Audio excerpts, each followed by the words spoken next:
ഒരു പോലീസ് കോൺസ്റ്റേബിളിന്റെ മകൻ എങ്ങനെ ഇന്ത്യയിലെ ഏറ്റവും വലിയ അധോലോക നായകനായി മാറി? ഡോങ്ക്രിയിലെ ഇടവഴികളിൽ നിന്ന് തുടങ്ങിയ ആ യാത്ര പിൽക്കാലത്ത് ലോകം മുഴുവൻ വ്യാപിച്ച ഒരു കുറ്റകൃത്യ സാമ്രാജ്യമായി വളർന്നു. ദി കമ്പനി, അതിന്റെ തലപ്പത്ത് ദാവൂദ് ഇബ്രാഹിം.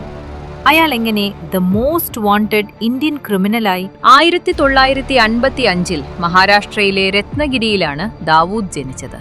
അച്ഛൻ ഇബ്രാഹിം കാസ്കർ മുംബൈ പോലീസിലെ ഹെഡ് കോൺസ്റ്റേബിൾ ആയിരുന്നു. പക്ഷേ അച്ഛന്റെ വഴിയിലായിരുന്നില്ല ദാവൂദ്. സ്കൂൾ പഠനം പാതി വഴിയിൽ ഉപേക്ഷിച്ച അയാൾ മുംബൈയിലെ ഡോങ്ക്രിയിലെ തെരുവുകളിൽ ചെറിയ മോഷ്ടാവായാണ് ജീവിതം തുടങ്ങിയത്. അക്കാലത്ത് മുംബൈ ഭരിച്ചിരുന്നത് ഹാജി മസ്താൻ, കരീം ലാല എന്നിവരുടെ ഗ്യാങ് ആയിരുന്നു.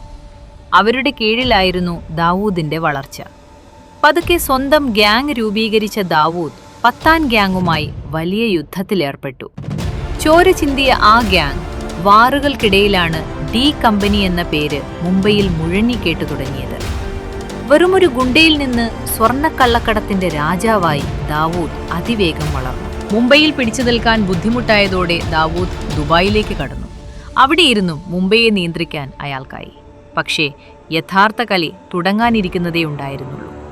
ദാവൂദും ബോളിവുഡും തമ്മിലുള്ള ബന്ധം എന്തായിരുന്നു? 93 സ്ഫോടനത്തിന് ശേഷം അയാൾ എവിടെ പോയി? അത് അടുത്ത വീഡിയോയിൽ.